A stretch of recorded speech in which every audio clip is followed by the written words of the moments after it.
ਦਿੱਲੀ 'ਚ ਦਾਖਲ ਹੋਣ ਦੀ ਹੁੰਦੇ ਸੀ ਪਛਾਣ ਕੂੜੇ ਦੇ ਪਹਾੜ ਪਰ ਹੁਣ ਬਣਨਗੇ ਪੰਜਾਬ ਦੇ ਇੱਕ ਵੱਡੇ ਸ਼ਹਿਰ ਦੀ ਸ਼ਾਨ। ਇਹ ਜਿਹੜੀ ਪ੍ਰੋਬਲਮ ਹੈ, ਇਹ ਜਿਹੜੀ ਦਿੱਕਤ ਹੈ, ਇਹ ਜਿਹੜਾ ਨਸੂਰ ਹੈ, ਇਹ ਗੰਦੇ ਨਾਲੇ ਤੋਂ ਕਈ ਗੁਣਾ ਵੱਡਾ ਵਾ। ਮੈਂ ਦੋਸ਼ੀ ਸਿਰਫ ਨਗਰ ਨਿਗਮ ਨੂੰ ਨਹੀਂ, ਮੈਂ ਦੋਸ਼ੀ ਸਿਰਫ ਮੌਜੂਦਾ ਸਰਕਾਰ ਨੂੰ ਨਹੀਂ, ਕਿਉਂਕਿ ਦੋਸ਼ੀ ਮੈਂ ਸਿਰਫ ਪਿਛਲੀ ਪਾਰਟੀ ਨੂੰ ਨਹੀਂ, ਮੈਂ ਦੋਸ਼ੀ ਸਾਰੇ ਸਿਸਟਮ ਨੂੰ ਠਹਿਰਾਉਣਾ ਚਾਹੂੰਗਾ। ਸਿਰਫ ਲੁਧਿਆਣੇ ਦੇ ਲੋਕਾਂ ਨੂੰ ਨਹੀਂ, ਸਾਡਾ ਸਿਸਟਮ ਹੀ ਕਰਪਟ ਹੋ ਚੁੱਕਿਆ ਹੋਇਆ ਵਾ, ਕੋਈ ਕੰਮ ਕਰਨਾ ਹੀ ਨਹੀਂ ਚਾਹੁੰਦਾ। ਰੋਜ਼ਾਨਾ ਗਿਰਦਾ ਇੱਥੇ 1100 ਮੀਟ੍ਰਿਕ ਟਨ ਕੂੜਾ।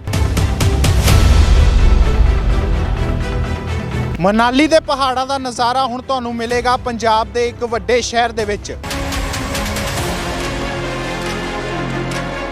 ਪਰ ਇਹਨਾਂ ਪਹਾੜਾਂ ਤੇ ਨਹੀਂ ਦਿਖੇਗਾ ਤੁਹਾਨੂੰ ਕੋਈ ਝਰਨਾ ਤੇ ਨਾ ਹੀ ਮਿਲੇਗੀ ਸਾਫ਼ ਹਵਾ। ਪਿਛਲੇ ਕਈ ਸਾਲਾਂ ਤੋਂ ਕਾਰਪੋਰੇਸ਼ਨ ਸੁੱਟ ਰਿਹਾ ਸੀ ਇੱਥੇ ਕੂੜਾ, ਹੁਣ ਇੱਥੇ ਇਕੱਠਾ ਹੋ ਗਿਆ 15 ਲੱਖ ਮੈਟ੍ਰਿਕ ਟਨ ਤੋਂ ਵੱਧ ਕੂੜਾ ਅਤੇ ਹੁਣ ਇਹ ਬਣੇਗਾ ਪੰਜਾਬ ਦੇ ਸਮਾਰਟ ਸਿਟੀ ਦੀ ਸ਼ਾਨ।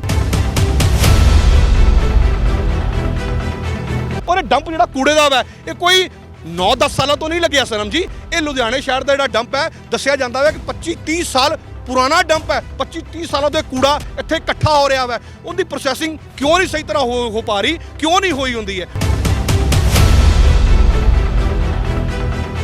ਸਤਿ ਸ਼੍ਰੀ ਅਕਾਲ ਤੇ ਮੈਂ ਹਾਂ ਸਨਮਜੀਤ ਸਿੰਘ। ਅਕਸਰ ਸਮੇਂ-ਸਮੇਂ ਤੇ ਗੱਲ ਹੁੰਦੀ ਹੈ ਕਿ ਵਾਤਾਵਰਨ ਨੂੰ ਅਸੀਂ ਸਾਫ਼ ਰੱਖਣਾ ਹੈ। ਕਈ ਸਰਕਾਰਾਂ ਵੀ ਜਿਹੜੀਆਂ ਨੇ ਉਹ ਇਸ਼ਤਿਹਾਰ ਕੱਢਦੀਆਂ ਨੇ ਕਿ ਕਿਸ ਤਰ੍ਹਾਂ ਅਸੀਂ ਵਾਤਾਵਰਨ ਨੂੰ ਸਾਫ਼ ਰੱਖੀਏ। ਘਰ ਦੇ ਵਿੱਚ ਜੋ ਕੂੜਾ ਉਹਨਾਂ ਨੂੰ ਕਿਸ ਤਰ੍ਹਾਂ ਅਸੀਂ ਬਾਹਰ ਸੁੱਟੀਏ, ਸੁੱਕਾ ਕੂੜਾ ਅਲੱਗ ਕਰੀਏ, ਗਿੱਲਾ ਕੂੜਾ ਅਲੱਗ ਕਰੀਏ। ਪਰ ਜਦੋਂ ਤਸਵੀਰਾਂ ਇਹ ਸਾਹਮਣੇ ਆਉਂਦੀਆਂ ਨੇ ਕਿ ਉਹ ਕੂੜੇ ਦਾ ਜਦੋਂ ਅਸੀਂ ਤਾਂ ਆਪਣਾ ਫਰਜ਼ ਸਮਝ ਕੇ ਸੁੱਕਾ ਕੂੜਾ ਤੇ ਗਿੱਲਾ ਕੂੜਾ ਅੱਡ-ਅੱਡ ਕਰਕੇ ਜਦੋਂ ਭੇਜ ਦਿੰਦੇ ਹਾਂ, ਘਰੋਂ ਆਪਣੇ ਕੱਢ ਦਿੰਦੇ ਹਾਂ, ਤਾਂ ਉਸ ਕੂੜੇ ਦੀ ਅੱਗੇ ਜੋ ਪ੍ਰੋਸੈਸਿੰਗ ਹੋਣੀ ਹੁੰਦੀ ਹੈ ਕਿ ਉਹ ਸਹੀ ਢੰਗ ਦੇ ਨਾਲ ਹੋ ਰਹੀ ਹੈ ਜਾਂ ਨਹੀਂ। ਇਸ ਸਮੇਂ ਅਸੀਂ ਲੁਧਿਆਣਾ ਦੇ ਵਿੱਚ ਤਾਜਪੁਰ ਰੋਡ ਤੇ ਮੌਜੂਦ ਹਾਂ, ਜਿੱਥੇ ਤੁਸੀਂ ਤਸਵੀਰਾਂ ਦੇਖ ਸਕਦੇ ਹੋ ਕਿ ਕੂੜੇ ਦੇ ਪਹਾੜ ਬਣ ਚੁੱਕੇ ਨੇ। ਇਹ ਕੂੜੇ ਦੇ ਪਹਾੜ ਪਹਿਲਾਂ ਤੁਹਾਨੂੰ ਦਿੱਲੀ 'ਚ ਜਦੋਂ ਤੁਸੀਂ ਐਂਟਰ ਕਰਦੇ ਸੀਗੇ ਉਦੋਂ ਹੀ ਦਿਖਦੇ ਸੀਗੇ, ਪਰ ਇਹ ਹੁਣ ਕੂੜੇ ਦੇ ਪਹਾੜ ਪੰਜਾਬ ਦੀ ਸਮਾਰਟ ਸਿਟੀ ਦੀ ਹੁਣ ਸ਼ਾਨ ਬਣਨ ਜਾ ਰਹੇ ਨੇ। 15 ਲੱਖ ਮੀਟ੍ਰਿਕ ਟਨ ਇੱਥੇ ਕੂੜਾ ਇਕੱਠਾ ਹੋ ਚੁੱਕਿਆ, ਪਰ ਇਹ ਵੀ ਹਜੇ ਅਨੁਮਾਨ ਹੀ ਹੈ ਕਿ ਇੰਨਾ ਇਕੱਠਾ ਹੋ ਚੁੱਕਿਆ। ਸਹੀ ਫਿਗਰ ਹਜੇ ਵੀ ਨਹੀਂ ਆਈ ਕਿ ਕਿੰਨਾ ਕੂੜਾ ਇੱਥੇ ਜਮ੍ਹਾਂ ਹੋ ਚੁੱਕਿਆ। ਪਿਛਲੇ ਕਈ ਸਾਲਾਂ ਤੋਂ ਇੱਥੇ ਕੂੜਾ ਸਿੱਟਿਆ ਜਾ ਰਿਹਾ। ਰੋਜ਼ਾਨਾ ਦੀ ਗੱਲ ਕਰੀਏ 1100 ਟਨ ਮੀਟ੍ਰਿਕ ਟਨ ਦੇ ਇੱਥੇ ਕੂੜਾ ਸਿੱਟਿਆ ਜਾ ਰਿਹਾ। ਤਾਂ ਸਾਡੇ ਨਾਲ ਇਸ ਸਮੇਂ ਸਮਾਜ ਸੇਵੀ ਸੱਚਾ ਯਾਦਵ ਮੌਜੂਦ ਨੇ, ਇਹਨਾਂ ਨਾਲ ਗੱਲਬਾਤ ਕਰਾਂਗੇ। ਸੱਚਾ ਦਾ ਸਮੇਂ ਤੋਂ ਤੁਸੀਂ ਕੋਈ ਨਾ ਕੋਈ ਨਵਾਂ ਮੁੱਦਾ ਚੱਕਦੇ ਹੋ, ਪਰ ਇਹ ਜਿਹੜਾ ਮੁੱਦਾ ਹੈ ਇਹ ਸਾਡੇ ਆਉਣ ਵਾਲੀ ਜਨਰੇਸ਼ਨ ਨੂੰ ਖਰਾਬ ਕਰੇਗਾ। ਅੱਗੇ ਸਿਰਫ ਆ ਕੂੜੇ ਦੇ ਪਹਾੜ ਅਸੀਂ ਦਿੱਲੀ ਦੇ ਐਂਟਰੈਂਸ ਤੇ ਦੇਖਦੇ ਹੁੰਦੇ ਸੀਗੇ, ਵੀ ਨਿਸ਼ਾਨੀ ਰੱਖੀ ਹੁੰਦੀ ਸੀ ਕਿ ਆਹ ਕੂੜੇ ਦੇ ਪਹਾੜ ਆ ਕੇ ਦਿੱਲੀ 'ਚ ਐਂਟਰ ਕਰਕੇ, ਪਰ ਇਹ ਹੁਣ ਸਮਾਰਟ ਸਿਟੀ ਹੈ ਜਿਹੜੀ, ਹੁਣ ਉਹਦੀ ਸ਼ਾਨ ਵੀ ਇਹ ਬਣਨ ਜਾ ਰਹੇ ਨੇ ਕੂੜੇ ਦੇ ਪਹਾੜ। ਸਨਮ ਜੀ, ਸੁਣਿਆ ਬਹੁਤ ਸੀ ਕਿ ਤਾਜਪੁਰ ਰੋਡ ਤੇ ਅੱਜ ਕਾਫੀ ਸਾਲ ਪਹਿਲਾਂ ਸੁਣਿਆ ਸੀ, ਮੈਂ ਦੇਖੇ ਤਾਂ ਕਾਫੀ ਵਾਰੀ ਇੱਥੇ ਇਹ ਡੰਪ ਦੇਖ ਚੁੱਕਿਆ ਸੀਗਾ, ਲੇਕਿਨ ਬੜਾ ਹੀ ਹੈਰਾਨੀ, ਬੜੀ ਤਕਲੀਫ, ਕਿਉਂਕਿ ਅੰਦਰੋਂ ਦਰਦ ਹੁੰਦਾ ਸੀ। ਮੈਂ ਇੱਕ ਗੱਲ ਤੁਹਾਨੂੰ ਪੁੱਛਣਾ ਚਾਹੁੰਦਾ ਕਿ ਸਾਡਾ ਜਿਹੜਾ ਸਮਾਰਟ ਹੈ, ਜਿਹੜਾ ਲੁਧਿਆਣਾ ਸਮਾਰਟ ਵਰਡ ਯੂਜ਼ ਕਰਦੇ ਆ, ਸਮਾਰਟ, ਜਿਹੜਾ ਲੁਧਿਆਣਾ ਸਾਡਾ ਸਮਾਰਟ ਕਿਵੇਂ ਬਣੇਗਾ? ਕੀ ਵੱਡੇ ਵੱਡੇ ਪੁਲਾਂ ਬਣਾਉਣ ਨਾਲ ਜਾਂ ਪਾਰਕ ਬਣਾਉਣ ਨਾਲ ਸਾਡਾ ਲੁਧਿਆਣਾ ਸਮਾਰਟ ਬਣ ਜਾਏਗਾ? ਵੱਡੀ ਵੱਡੀ ਉੱਚੀ ਉੱਚੀ ਬਿਲਡਿੰਗਾਂ ਬਣਾਉਣਾ ਸਮਾਰਟ ਬਣ ਜਾਏਗਾ? ਲੁਧਿਆਣਾ ਸ਼ਹਿਰ ਦੇ ਲੋਕ ਤਾਂ ਅੱਜ ਵੀ 30 ਸਾਲ ਪਹਿਲਾਂ ਜਿੱਥੇ ਖੜੇ ਸੀਗੇ, ਸੜਕਾਂ, ਸੀਵਰੇਜ ਤੇ ਪਾਣੀ, ਅੱਜ ਵੀ ਉਹੀ ਹਾਲਤ ਹੈ। ਨਾ ਸੜਕਾਂ, ਨਾ ਸੀਵਰੇਜ, ਪਾਣੀ ਦੀ ਪ੍ਰੋਬਲਮ, ਹਰ ਗੰਦੇ ਪਾਣੀ ਦੀ, ਹਰ ਚੀਜ਼ ਦੀ ਪ੍ਰੋਬਲਮ ਜਿਉਂ ਦੀ ਤੋਂ ਹੈ। ਲੇਕਿਨ ਸਭ ਤੋਂ ਵੱਡੀ ਪ੍ਰੋਬਲਮ ਲੁਧਿਆਣੇ ਸ਼ਹਿਰ ਬਾਰੇ ਕਹੀ ਜਾਂਦੀ ਹੈ ਕਿ ਲੁਧਿਆਣੇ ਸ਼ਹਿਰ ਦੀ ਜਿਹੜੀ ਰਾਜਨੀਤੀ ਹੈ ਨਾ, ਉਹ ਗੰਦੇ ਨਾਲੇ ਤੋਂ ਸ਼ੁਰੂ ਹੈ ਤੇ ਗੰਦੇ ਨਾਲੇ ਤੋਂ ਖਤਮ ਹੈ। ਇਹ ਗੰਦੇ ਨਾਲਾ ਲੋਕਾਂ ਦਾ ਕਹਿਣਾ ਕਿ ਕਦੀ ਸਾਡੇ ਸਿਆਸਤਦਾਨ ਇਹਨੂੰ ਸਾਫ਼ ਹੋਣ ਹੀ ਨਹੀਂ ਦੇਣਾ ਚਾਹੁੰਦੇ। ਲੇਕਿਨ ਜਿਸ ਜਗ੍ਹਾ ਤੇ ਆਪਾਂ ਖੜੇ ਹਾਂ ਨਾ, ਮੈਂ ਕਹੂੰਗਾ ਕਿ ਇਹ ਜਿਹੜੀ ਪ੍ਰੋਬਲਮ ਹੈ, ਇਹ ਜਿਹੜੀ ਦਿੱਕਤ ਹੈ, ਇਹ ਜਿਹੜਾ ਨਸੂਰ ਹੈ, ਇਹ ਗੰਦੇ ਨਾਲੇ ਤੋਂ ਕਈ ਗੁਣਾ ਵੱਡਾ ਵਾ। ਤੁਸੀਂ ਦੇਖਣਾ, ਆ ਤੁਸੀਂ ਨਜ਼ਰ ਮਾਰਦੇ ਪਏ ਹੋ, ਨਜ਼ਰ ਮਾਰਦੇ ਪਏ ਸਾਰੇ ਪਾਸੇ, ਇਹ ਸਾਰਾ ਰਸਤਾ ਮੇਰੇ ਖਿਆਲ ਦੇ ਨਾਲ ਕੋਈ ਜਿਹੜਾ ਆਪਾਂ ਆਏ ਆ ਦੂਰ ਦੂਰ ਤੱਕ, ਉਹ ਚਿਮਨੀ ਤੁਸੀਂ ਦੇਖ ਰਹੇ ਹੋ, ਉਹ ਦੂਰ ਚਿਮਨੀ ਜਿਹੜੀ ਲੱਗੀ ਹੈ, ਉੱਥੇ A to Z ਕੰਪਨੀ ਜਿਹੜੀ ਸੀਗੀ ਉਹ ਇੱਥੇ ਪ੍ਰੋਸੈਸਿੰਗ ਕਹਿੰਦੇ ਕਰਦੀ ਸੀ, ਪ੍ਰੋਸੈਸਿੰਗ ਕਰਦੀ ਸੀ ਸਿਰਫ ਖਾਦ ਦੀ ਪ੍ਰੋਸੈਸਿੰਗ ਕਰਦੀ ਸੀ। ਇਸ ਜਗ੍ਹਾ ਦੇ ਉੱਤੇ ਲਗਭਗ ਦੱਸਿਆ ਜਾਂਦਾ ਵਾ ਕਿ 15 ਲੱਖ ਟਨ ਕੂੜਾ ਇੱਥੇ ਮੌਜੂਦ ਹੈ। ਮੈਂ ਕਹੂੰਗਾ ਇਸ ਤੋਂ ਜ਼ਿਆਦਾ ਵਾ, ਇਸ ਤੋਂ ਜ਼ਿਆਦਾ ਕੂੜਾ ਇੱਥੇ ਮੌਜੂਦ ਹੈ। ਔਰ ਲੁਧਿਆਣੇ ਸ਼ਹਿਰ ਦੇ ਵਿੱਚੋਂ ਹਰ ਰੋਜ਼ 1100 ਮੈਟ੍ਰਿਕ ਟਨ ਕੂੜਾ ਜਿਹੜਾ ਹੈਗਾ ਵਾ ਉਹ ਇੱਥੇ ਰੋਜ਼ ਪਹੁੰਚਦਾ ਵਾ। ਪਿਛਲੇ 12 ਦਿਨਾਂ ਤੋਂ ਉਹ ਕੂੜਾ ਇੱਥੇ ਪਹੁੰਚ ਰਿਹਾ ਹੈ, ਪ੍ਰੋਸੈਸਿੰਗ ਨਹੀਂ ਹੋ ਰਹੀ। ਮੈਂ ਲੋਕਾਂ ਨੂੰ ਦੱਸਣਾ ਚਾਹੂੰਗਾ ਤੁਹਾਡੇ ਚੈਨਲ ਰਾਹੀਂ ਕਿ ਪ੍ਰੋਸੈਸਿੰਗ ਕੀ ਹੁੰਦੀ ਹੈ, ਲਿਫਟਿੰਗ ਕੀ ਹੁੰਦੀ ਹੈ ਤੇ ਕਲੈਕਸ਼ਨ ਕੀ ਹੁੰਦੀ ਹੈ। ਉਸ ਤੋਂ ਇਲਾਵਾ ਬੜੀ ਇੱਕ ਵਧੀਆ ਚੀਜ਼ ਦੱਸਣਾ ਚਾਹੂੰਗਾ, PP ਮੋਡ ਉਹ ਪੀਪੀ ਮੋੜ ਬਾਰੇ ਵੀ ਮੈਂ ਜ਼ਿਕਰ ਕਰਨਾ ਚਾਹੂੰਗਾ। ਪਹਿਲਾਂ ਮੈਂ ਦੱਸਦਾ ਕਿ ਇਸ ਜਗ੍ਹਾ ਦੇ ਬਾਰੇ। ਇਹ ਜਗ੍ਹਾ ਤਾਜਪੁਰ ਰੋਡ ਦੇ ਉੱਤੇ ਲੁਧਿਆਣੇ ਸ਼ਹਿਰ ਦੇ ਕੋਲ, ਲੁਧਿਆਣੇ ਸ਼ਹਿਰ ਦੇ ਵਿੱਚ ਇਹ ਜਗ੍ਹਾ ਹੈਗੀ ਹੈ। ਸੋ ਇੱਥੇ ਜਿਹੜੇ ਪਹਾੜ ਹੈਗੇ ਆ, ਮੈਂ ਇੱਕ ਨਿੱਜੀ ਕੰਪਨੀ ਨਾਲ ਪਿੱਛੇ ਗੱਲ ਕੀਤੀ ਸੀਗੀ। ਉਹ ਕੰਪਨੀ ਦਾ ਕਹਿਣਾ ਵਾ ਕਿ ਜੇ ਇਸ ਪਹਾੜਾਂ ਨੂੰ, ਇਸ ਕੂੜੇ ਦੀ ਪ੍ਰੋਸੈਸਿੰਗ ਕਰਨੀ ਹੈ, ਸਾਰੇ ਕੂੜੇ ਦੀ ਜਿਹੜਾ ਇੱਥੇ ਪਿਆ ਵਾ, ਤਾਂ ਘੱਟੋ ਘੱਟ 3 ਸਾਲ ਤੋਂ 4 ਸਾਲ ਅਗਰ ਦਿਨ ਰਾਤ ਵੀ ਉਹ ਕੰਮ ਕਰੇਗੀ ਤਾਂ ਇਹ ਕੂੜਾ, ਤਾਂ ਇਹ ਪ੍ਰੋਸੈਸ ਹੋ ਸਕਦਾ ਵਾ, ਤਾਂ ਇਹ ਕੂੜਾ ਖਤਮ ਹੋ ਸਕਦਾ ਵਾ। A to Z ਕੰਪਨੀ, ਜੀ ਹਾਂ, ਮੈਂ ਗੱਲ ਕਰਨਾ ਚਾਹੂੰਗਾ A to Z ਕੰਪਨੀ ਦੀ, ਜਿਹੜੀ 2011 ਤੋਂ ਸਾਡੇ ਲੁਧਿਆਣੇ ਦੇ ਨਗਰ ਨਿਗਮ ਦੇ ਨਾਲ ਕੂੜੇ ਦੀ ਲਿਫਟਿੰਗ ਤੋਂ ਲੈ ਕੇ ਆ ਕੂੜੇ ਦੀ ਪ੍ਰੋਸੈਸਿੰਗ ਕਰਦੀ ਸੀਗੀ। ਸਬਲੈਟ ਕੰਪਨੀ ਨੂੰ ਨਾਲ ਜੋੜਿਆ ਹੋਇਆ ਸੀਗਾ। ਜਦੋਂ ਘਰੋਂ ਦੀ ਕੂੜਾ ਚੱਕਦੇ ਆ, ਉਹਨੂੰ ਕਲੈਕਸ਼ਨ ਕਿਹਾ ਜਾਂਦਾ ਵਾ, ਜਿਹੜੇ ਰੇੜੇ ਆ ਕੇ ਚੱਕ ਕੇ ਲੈ ਕੇ ਜਾਂਦੇ ਆ। ਅਲੱਗ-ਅਲੱਗ ਵਾਰਡਾਂ ਦੇ ਵਿੱਚ ਜਦੋਂ ਉਹ ਕੂੜਾ ਉੱਥੇ ਪਹੁੰਚ ਜਾਂਦਾ ਵਾ, ਤਾਂ ਉਸ ਪਹੁੰਚਣ ਤੋਂ ਬਾਅਦ ਜਦੋਂ ਉਹ ਕੂੜੇ ਨੂੰ ਸਬਲੈਟ ਕੰਪਨੀ ਜਿਹੜੀ ਹੈਗੀ ਹੈ, ਜਿਹੜੀ A to Z ਦੇ ਨਾਲ ਉਹਦੀ ਸਾਥੀ ਸੀ, ਪਾਰਟਨਰ ਸੀ, ਸਾਥ ਦਿੰਦੀ ਸੀ, ਤਾਂ ਸਬਲੈਟ ਕੰਪਨੀ ਆਪਣੀ ਗੱਡੀਆਂ ਦੇ ਰਾਹੀਂ ਉਸ ਕੂੜੇ ਨੂੰ ਚੱਕ ਕੇ ਇਸ ਜਗ੍ਹਾ ਤੇ ਲੈ ਕੇ ਆਉਂਦੀ ਸੀ। ਉਸ ਜਗ੍ਹਾ ਤੋਂ ਇਸ ਜਗ੍ਹਾ ਤੱਕ ਪਹੁੰਚਾਉਣਾ, ਇਹਨੂੰ ਲਿਫਟਿੰਗ ਕਿਹਾ ਜਾਂਦਾ ਵਾ। ਉਸ ਤੋਂ ਬਾਅਦ ਕੰਮ ਸ਼ੁਰੂ ਹੁੰਦਾ ਸੀ, ਅਸਲੀ ਕੰਮ, ਕਿਉਂਕਿ ਲਿਫਟਿੰਗ ਕਰਨੀ ਬੜੀ ਆਸਾਨ ਹੈ ਸਨਮ ਜੀ, ਜਿਹੜੀ ਕਲੈਕਸ਼ਨ ਹੈ ਉਹ ਵੀ ਕਰਨੀ ਆਸਾਨ ਹੈ। ਜਿਹੜੀ ਮੇਨ ਚੀਜ਼ ਹੈ ਇਸ ਜਗ੍ਹਾ ਦੇ ਉੱਤੇ, ਇਹ ਮਨਾਲੀ ਔਰ ਮਨਸੂਰੀ ਵਾਲੇ ਜਿਹੜੇ ਪਹਾੜ ਬਣ ਚੁੱਕੇ ਹੋਏ ਆ, ਇਸ ਜਗ੍ਹਾ ਦੇ ਉੱਤੇ ਜਿਹੜੀ ਪ੍ਰੋਸੈਸਿੰਗ ਕਰਨੀ ਹੈ ਉਹ ਮੇਨ ਚੀਜ਼ ਸੀ ਸਨਮ ਜੀ। ਕਿਉਂਕਿ ਪ੍ਰੋਸੈਸਿੰਗ ਦੋ ਤਰ੍ਹਾਂ ਦੀ, ਦੇਖੋ, ਸੁੱਕਾ ਕੂੜਾ ਅਲੱਗ ਕਰਕੇ ਤੇ ਗਿੱਲੇ ਕੂੜੇ ਦੀ ਅਲੱਗ। ਸੁੱਕਾ ਕੂੜੇ ਅਲੱਗ ਕਰਕੇ, ਗਿੱਲਾ ਕੂੜਾ ਅਲੱਗ ਕਰਕੇ ਇਹਦੀ ਪ੍ਰੋਸੈਸਿੰਗ ਹੋਣੀ ਚਾਹੀਦੀ ਹੈ। ਇੱਥੇ ਸੁੱਕਾ ਕੂੜਾ ਜਿਹੜਾ ਹੈਗਾ ਵਾ, ਚੱਪਲ ਹੈ, ਪਲਾਸਟਿਕ ਹੈ, ਕਾਗਜ਼ ਹੈ, ਉਹ ਅਲੱਗ ਕਰਨਾ। ਉਹ ਜਿਹੜਾ ਗਿੱਲਾ ਕੂੜਾ ਵਾ, ਗਿੱਲਾ ਕੂੜੇ ਦੀ, ਜਿਵੇਂ ਗਿੱਲਾ ਕੂੜਾ ਕੀ ਚੀਜ਼ ਹੁੰਦਾ, ਗਿੱਲਾ ਕੂੜਾ ਜਿਵੇਂ ਖੀਰੇ ਦੇ ਛਿਲਕੇ ਹੋ ਗਏ, ਚਾਹ ਪੱਤੀ ਹੋ ਗਈ। ਮੈਂ ਲੋਕਾਂ ਨੂੰ ਵੀ ਤੁਹਾਡੇ ਚੈਨਲ ਰਾਹੀਂ ਬੇਨਤੀ ਕਰਨਾ ਚਾਹੂੰਗਾ ਕਿ ਜਿਹੜਾ ਗਿੱਲਾ ਕੂੜਾ ਵਾ ਤੁਹਾਡੇ ਘਰਾਂ ਦੇ ਵਿੱਚ ਜਿਹੜਾ ਨਿਕਲਦਾ ਵਾ, ਦੁਕਾਨਾਂ ਤੇ ਨਿਕਲਦਾ ਵਾ, ਰੈਸਟੋਰੈਂਟ 'ਚ ਨਿਕਲਦਾ, ਹੋਟਲਾਂ 'ਚ ਨਿਕਲਦਾ, ਉਸ ਕੂੜੇ ਨੂੰ, ਗਿੱਲੇ ਕੂੜੇ ਨੂੰ ਤੁਸੀਂ ਆਪਣੇ ਗਮਲਿਆਂ 'ਚ ਪਾ ਸਕਦੇ ਹੋ, ਕਿਆਰੀਆਂ 'ਚ ਪਾ ਸਕਦੇ ਹੋ। ਉਹ ਫਰਟੀਲਿਟੀ, ਉਹ ਖਾਦ ਦਾ ਕੰਮ ਕਰਦੀ ਹੈ। ਇਸ ਜਗ੍ਹਾ ਦੇ ਵੀ ਉੱਤੇ ਜਿਹੜੀ ਚਿਮਨੀ ਨਜ਼ਰ ਆ ਰਹੀ ਹੈ, ਉਸ ਜਗ੍ਹਾ ਦੇ ਉੱਤੇ A to Z ਕੰਪਨੀ ਗਿੱਲੇ ਕੂੜੇ ਦੀ ਖਾਦ ਬਣਾਉਂਦੀ ਸੀ। ਉਹ ਖਾਦ ਵਿਕਦੀ ਵੀ ਹੋਏਗੀ। ਉਹਦੇ ਨਾਲ ਨਾਲ ਗਿੱਲੇ ਕੂੜੇ 'ਚੋਂ RDF ਨਾਮਕ ਫਿਊਲ ਵੀ ਬਣਦਾ ਵਾ। ਉਹ ਫਿਊਲ ਸੁਣਿਆ ਵਾ ਕਿ A to Z company Nakodar ਦੇ ਕੋਲ ਕੋਈ ਥਰਮਲ ਪਲਾਂਟ ਹੈਗਾ ਸੀ, ਉੱਥੇ ਦਿੰਦੀ ਸੀ। A to Z ਕੰਪਨੀ ਦੁਖੀ ਸੀ। ਉਹਨਾਂ ਦਾ ਕਹਿਣਾ ਇਹ ਸੀ, ਉਹ ਕੰਪਨੀ ਕੋਲ ਸਾਨੂੰ ਫਿਊਲ ਦੇ ਪੂਰੇ ਪੈਸੇ ਵੀ ਨਹੀਂ ਮਿਲਦੇ, ਸਾਨੂੰ ਉੱਥੋਂ ਵੀ ਘਾਟਾ। ਦੂਸਰਾ, A to Z ਕੰਪਨੀ ਦਾ ਇਹ ਕਹਿਣਾ ਵਾ ਕਿ ਸਾਨੂੰ 7 ਤੋਂ 7.5 ਕਰੋੜ ਰੁਪਇਆ ਸਾਡਾ ਨਗਰ ਨਿਗਮ ਤੋਂ ਲੈਣਦਾਰੀ ਹੈ, ਔਰ ਨਿਗਮ ਸਾਨੂੰ 7-8 ਮਹੀਨੇ ਤੋਂ ਦੇ ਨਹੀਂ ਰਹੀ।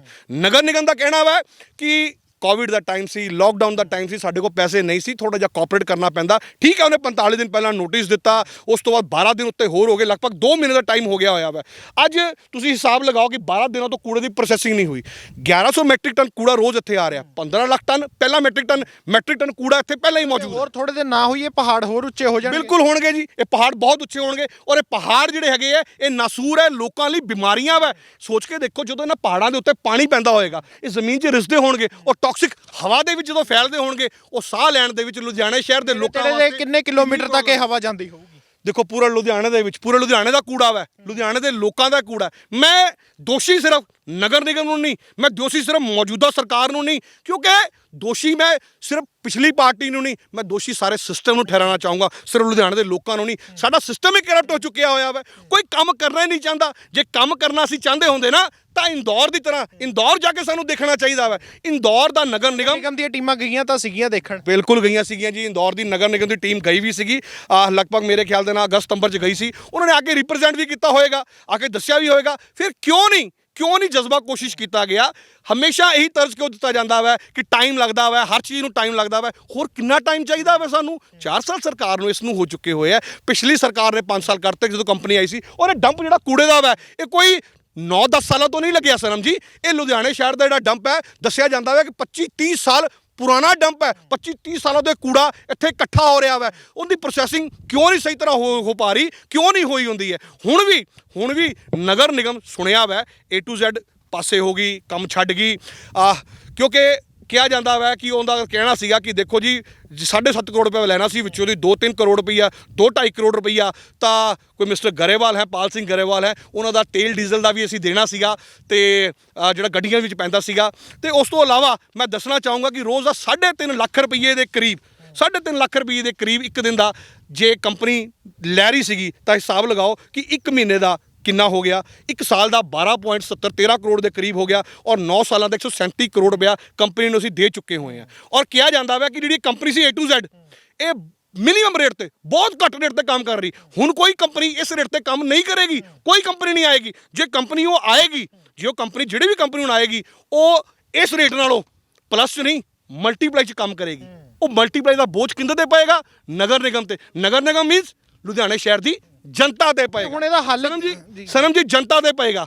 ਸਨਮ ਜੀ ਇੱਕ ਗੱਲ ਦਾ ਜਵਾਬ ਦਿਓ, ਜੇ ਅਸੀਂ ਇੱਕ ਚੀਜ਼ ਬਾਜ਼ਾਰੋਂ ਲੈਣ ਜਾਂਦੇ ਆ, ਮੈਂ ਇਕੱਠੀਆਂ 10 ਚੀਜ਼ਾਂ ਖਰੀਦੀਆਂ ਤਾਂ ਹੋਲਸੇਲ ਰੇਟ ਦੇ ਵਿੱਚ ਮੈਂ ਕਹੂੰਗਾ ਯਾਰ 10 ਚੀਜ਼ਾਂ ਇਕੱਠੀਆਂ ਲੈ ਰਿਹਾ ਵਾਂ, ਬੋਲ ਕੀ ਰੇਟ ਲਗਾਏਗਾ ਤੂੰ? 500 ਕਹਿਣਾ ਪਿਆ, 400 ਦਵਾਂ, ਸ਼ਾਇਦ ਉਹ ਦੇ ਦੇਗਾ। ਹੁਣ ਕਾਰਪੋਰੇਸ਼ਨ ਸੁਣਨ ਚ ਆਇਆ ਵਾ ਕਿ ਕਲੈਕਸ਼ਨ ਦਾ ਠੇਕਾ ਅਲੱਗ, ਲਿਫਟਿੰਗ ਦਾ ਠੇਕਾ ਅਲੱਗ ਤੇ ਪ੍ਰੋਸੈਸਿੰਗ ਦਾ ਠੇਕਾ ਅਲੱਗ ਦੇਣ ਵਾਲੀ ਹੈ ਕਿਸੇ ਨੂੰ। ਜੇ ਅਲੱਗ-ਅਲੱਗ ਠੇਕੇ ਦੇਵਾਂਗੇ ਤਾਂ ਉਹ ਭਾਰ ਹੋਰ ਵਧੇਗਾ। ਸੋ ਸਾਨੂੰ ਇਹ ਚਾਹੀਦਾ ਵਾ ਕਿ ਦੇਖੋ ਜਿਵੇਂ ਗੰਦਾ ਨਾਲਾ ਸੀਗਾ, ਗੰਦਾ ਨਾਲਾ ਪਿਛਲੇ ਕਾਫੀ ਟਾਈਮ ਤੋਂ ਸੁਣਨ ਚ ਆਇਆ ਸੀ ਕਿ ਉਹਦੀ ਸਫਾਈ ਵਾਸਤੇ ਮੌਨਸੂਨ ਤੋਂ ਪਹਿਲਾਂ ਲਗਭਗ ਕਰੋੜ ਰੁਪਏ ਦੇ ਕਰੀਬ ਖਰਚ ਹੁੰਦਾ ਸੀਗਾ, ਲੇਕਿਨ ਪਿਛਲੇ ਸਾਲ ਨਗਰ ਨਿਗਮ ਨੇ ਖੁਦ ਉਹਨੂੰ ਸਾਫ਼ ਕੀਤਾ ਤਾਂ 20 ਤੋਂ 25 ਲੱਖ ਰੁਪਏ ਦੇ ਵਿੱਚ ਖਰਚਾ ਆਇਆ। ਸੋ ਇਸੇ ਤਰੀਕੇ ਅਗਰ ਨਗਰ ਨਿਗਮ ਖੁਦ ਆਪਣੀ ਟੀਮ ਬਣਾਵੇ, ਜਜ਼ਬੇ ਵਾਲੀ ਟੀਮ ਬਣਾਵੇ, ਮੈਂ ਮੰਨ ਸਕਦਾ ਕਿ ਨਗਰ ਨਿਗਮ ਦੇ ਅਧਿਕਾਰੀ ਕਹਿਣਗੇ ਕਿ ਜਿਹੜੀ ਨਗਰ ਨਿਗਮ ਦੀ ਟੀਮ ਹੋਏਗੀ ਉਹ ਤਿਉਹਾਰ ਵਾਲੇ ਦਿਨ ਛੁੱਟੀ ਮੰਗੇਗੀ, ਉਹ ਇਹ ਕਰੇਗੀ, but the show must go on. ਜ਼ਿੰਮੇਵਾਰੀ ਹੈ, ਇਹੀ ਤਾਂ ਜਜ਼ਬਾ ਹੈ। ਸੋ ਨਗਰ ਨਿਗਮ ਖੁਦ ਟੀਮ ਬਣਾਵੇ, ਖੁਦ ਬੰਦੇ ਖੁਦ ਆਪਣੇ ਨਾਲ ਬੰਦੇ ਜੋੜੇ, ਬੰਦੇ ਪ੍ਰਾਈਵੇਟ ਵੇਜਿਸ ਦੇ ਨਾਲ ਜੋੜੇ, ਲੈ ਕੇ ਆਣ ਔਰ ਕਾਰਪੋਰੇਸ਼ਨ ਖੁਦ ਲਿਫਟਿੰਗ ਕਾਰਪੋਰੇਸ਼ਨ ਖੁਦ ਸੰਭਾਲੇ ਕਿਉਂਕਿ ਅਗਰ ਲਿਫਟਿੰਗ ਕਾਰਪੋਰੇਸ਼ਨ ਖੁਦ ਸੰਭਾਲੇਗੀ ਉਹਦੇ ਨਾਲ ਖਰਚਾ ਘੱਟ ਪਏਗਾ। ਮੈਂ ਇੰਦੌਰ ਦੀ ਗੱਲ ਕਰ ਰਿਹਾ ਵਾਂ ਕਿ ਦੇਖੋ ਇੰਦੌਰ ਦੇ ਵਿੱਚ ਉਸ ਤੋਂ ਇਲਾਵਾ ਮੈਂ ਪੀਪੀ ਮੋਡ ਦੀ ਗੱਲ ਕਰ ਰਿਹਾ। ਇੰਦੌਰ ਦੇ ਵਿੱਚ ਪੀਪੀ ਮੋਡ, ਜੀ ਹਾਂ ਪੀਪੀ ਮੋਡ ਦੇ ਤਹਿਤ ਇੱਕ ਕੰਪਨੀ ਕੰਮ ਕਰ ਰਹੀ ਹੈ, ਨੈਪਰਾ ਨਾਮਕ ਕੰਪਨੀ ਹੈ, ਹੈਦਰਾਬਾਦ ਦੀ ਕੰਪਨੀ ਹੈ। ਮੈਂ ਪਹਿਲਾਂ ਦੱਸਣਾ ਚਾਹੂੰਗਾ for an example PPP mode ਹੁੰਦਾ ਕੀ ਹੈ। ਪੀਪੀ ਮੋਡ ਜਸਟ ਲਾਈਕ ਜਿਵੇਂ ਟਾਟਾ ਸੀ, ਟਾਟਾ ਲੁਧਿਆਣੇ ਦੇ ਵਿੱਚ ਟਾਟਾ ਕੰਪਨੀ ਆਈ, ਉਹਨੇ ਕਾਰਪੋਰੇਸ਼ਨ ਨਾਲ ਕਰਾਰ ਕੀਤਾ ਕਿ ਅਸੀਂ ਤੁਹਾਡੇ ਕਾਰਪੋਰੇਸ਼ਨ ਦੀ ਹੱਦ ਦੀਆਂ ਸਾਰੀਆਂ ਪੀਲੀਆਂ ਲਾਈਟਾਂ ਬਦਲ ਕੇ ਵਾਈਟ ਲਾਈਟਾਂ ਲਗਾ ਦੇਵਾਂਗੇ, ਤੁਸੀਂ ਸਾਨੂੰ ਕੋਈ ਪੈਸਾ ਨਹੀਂ ਦੇਣਾ ਹੈਗਾ। ਅਸੀਂ ਪੈਸਾ ਕਿਵੇਂ ਲੈਣਾ ਮੈਂ ਉਹ ਵੀ ਦੱਸਦਾ। ਉਹਨਾਂ ਦਾ ਕਹਿਣਾ ਸੀ ਕਿ ਜਿਵੇਂ 100 ਵਾਟ ਦੀ ਲਾਈਟ ਉਤਾਰੀ, ਉਹਦੀ ਜਗ੍ਹਾ ਤੇ 50 ਦੀ ਲਗਾਤੀ, ਉਹ ਜਿਹੜਾ ਪੁਰਾਣੀ 100 ਦਾ ਸੀਗਾ ਤੇ ਇਹਦਾ ਨਵੀਂ ਦਾ ਵਾ, ਉਹ ਪਿਛਲਾ ਡਿਫਰੈਂਸ ਸਾਰਾ ਕੱਢ ਕੇ ਜੋ ਪੈਸਾ ਹੋਏਗਾ ਅਸੀਂ ਕਮਾਈ ਲਵਾਂਗੇ, ਪਲੱਸ 7 ਸਾਲਾਂ ਦਾ ਜਾਂ 8 ਸਾਲਾਂ ਦਾ ਕੰਟਰੈਕਟ ਸੀਗਾ, ਅਸੀਂ ਉਲਟਾ ਤੁਹਾਨੂੰ ਪੈਸੇ ਦੇਵਾਂਗੇ। ਇਸੇ ਤਰੀਕੇ ਦੀ ਨੈਪਰਾ ਕੰਪਨੀ ਹੈ, ਉਹ ਲਿਫਟਿੰਗ ਉਸੇ ਤਰੀਕੇ ਪ੍ਰੋਸੈਸਿੰਗ ਉਹ ਖੁਦ ਕਰਦੀ ਪਈ ਹੈ ਇੰਦੌਰ ਦੇ ਵਿੱਚ। ਉਹ ਜਦੋਂ ਪ੍ਰੋਸੈਸਿੰਗ ਕਰਦੀ ਪਈ ਹੈ, ਉਹ ਕੰਪਨੀ ਦੇਖੋ ਜਿਹੜਾ ਸੁੱਕਾ ਕੂੜਾ ਵਾ, ਸੁੱਕਾ ਕੂੜੇ ਦੇ ਅਲੱਗ ਕਰਕੇ ਉਹ ਸੁੱਕੇ ਕੂੜੇ ਦੇ ਵਿੱਚੋਂ ਦੀ ਚੱਪਲ, ਰਬੜ, ਪਲਾਸਟਿਕ, ਕੰਚ ਉਹਨੂੰ ਅਲੱਗ ਕਰਦੀ ਪਈ ਹੈ, ਉਹਨੂੰ ਵੇਚ ਕੇ ਪੈਸੇ ਕਮਾ ਰਹੀ ਹੈ। ਔਰ ਗਿੱਲੇ ਕੂੜੇ ਦੇ ਵਿੱਚੋਂ ਉਹ RDF ਨਾਮਕ ਫਿਊਲ ਬਣਾਉਂਦੀ ਪਈ ਹੈ, ਉਹ ਫਿਊਲ ਉਹ ਵੇਚਦੀ ਪਈ ਹੈ। ਉਹਦੇ ਨਾਲ ਉਹ ਗਿੱਲੇ ਕੂੜੇ ਤੋਂ ਖਾਦ ਬਣਾ ਰਹੇ, ਖਾਦ ਵੀ ਵੇਚੀ ਜਾ ਰਹੀ ਹੈ। ਖਾਦ ਤਾਂ ਖੈਰ ਇੱਥੇ ਵੀ ਵੇਚੀ ਜਾ ਰਹੀ ਹੈ, ਲੇਕਿਨ ਉਸ ਤਰੀਕੇ ਨਾਲ A to Z ਕੰਪਨੀ ਕੰਮ ਨਹੀਂ ਕਰ ਰਹੀ ਸੀਗੀ ਜਿਸ ਜਜ਼ਬੇ ਨਾਲ ਕੰਪਨੀ ਨੂੰ ਵੀ ਕੰਮ ਕਰਨਾ ਚਾਹੀਦਾ ਸੀਗਾ। ਕੂੜੇ ਦੀ ਪ੍ਰੋਸੈਸਿੰਗ ਤੁਸੀਂ ਦੇਖੋ ਐਡੇ ਪਹਾੜ ਲੱਗ ਚੁੱਕੇ ਹੋਏ ਆ, ਕੂੜੇ ਦੀ ਪ੍ਰੋਸੈਸਿੰਗ ਸਹੀ ਤਰ੍ਹਾਂ ਨਹੀਂ ਹੋ ਰਹੀ ਸੀਗੀ। ਸੋ ਹੁਣ ਨਗਰ ਨਿਗਮ ਕੋਈ ਐਸਾ ਰਸਤਾ ਲੱਭੇ ਜਿਹਦੇ ਨਾਲ ਇਹ ਕੂੜੇ ਦੇ ਪਹਾੜ ਜਿਹੜੇ ਨਸੂਰ ਬਣ ਚੁੱਕੇ ਆ ਇਹ ਵੀ ਖਤਮ ਹੋਣ, ਖਰਚਾ ਵੀ ਘੱਟ ਪਵੇ, ਕੋਈ ਇਹੋ ਜਿਹਾ ਰਸਤਾ ਲੱਭਣਾ ਪੈਣਾ ਵਾ। ਮੈਂ ਬਸ ਇਹੀ ਕਹਿਣਾ ਚਾਹੂੰਗਾ। ਬਹੁਤ ਬਹੁਤ ਧੰਨਵਾਦ ਜੀ। ਤਾਂ ਇਹ ਤੁਸੀਂ ਸੁਣਿਆ ਸੱਚਾ ਯਾਦਵ ਤੋਂ, ਜੋ ਇਹ ਕੂੜੇ ਦੇ ਪਹਾੜ ਨੇ। ਅਕਸਰ ਜਦੋਂ ਡੇਂਗੂ ਦਾ ਸੀਜ਼ਨ ਆਉਂਦਾ ਜਾਂ ਬਾਰਿਸ਼ਾਂ ਦਾ ਸੀਜ਼ਨ ਆਉਂਦਾ ਤਾਂ ਅਸੀਂ ਕਹਿੰਦੇ ਕਿ ਆਪਣੇ ਆਸ-ਪਾਸ ਅਸੀਂ ਸਾਫ਼ ਸਫਾਈ ਰੱਖੀਏ, ਪਰ ਇੱਥੇ ਤੁਸੀਂ ਅੰਦਾਜ਼ਾ ਲਗਾ ਹੀ ਸਕਦੇ ਹੋ ਕਿ ਜਿਸ ਤਰ੍ਹਾਂ ਇੱਥੇ ਲੋਕ ਕਈ ਕੰਮ ਕਰਨ ਵਾਲੇ ਨਹੀਂ, ਉਹ ਸਾਫ਼ ਸਫਾਈ ਦਾ ਕਿਸ ਤਰ੍ਹਾਂ ਧਿਆਨ ਰੱਖਣਗੇ, ਉਹ ਬਿਮਾਰੀਆਂ ਦਾ ਹੀ ਸ਼ਿਕਾਰ ਹੋਣਗੇ। ਵਧੇਰੇ ਅਪਡੇਟ ਸੀ ਸਾਡੇ ਨਾਲ ਜੁੜੇ ਰਹੋ। ਲੁਧਿਆਣਾ ਤੋਂ ਸਨਮਜੀਤ ਸਿੰਘ, ਕੈਮਰਾਮੈਨ ਸਤਵੰਤ ਮਠਾੜੂ ਦੇ ਨਾਲ। ਵਧੇਰੇ ਜਾਣਕਾਰੀ ਲਈ ਸਬਸਕ੍ਰਾਈਬ ਕਰੋ ਸਾਡਾ YouTube ਚੈਨਲ ਪਬਲਿਕ ਟਾਈਮਜ਼ ਅਤੇ ਨੋਟੀਫਿਕੇਸ਼ਨ ਲਈ ਬੈਲ ਆਈਕਨ ਤੇ ਕਲਿੱਕ ਕਰਨਾ ਨਾ ਭੁੱਲੋ।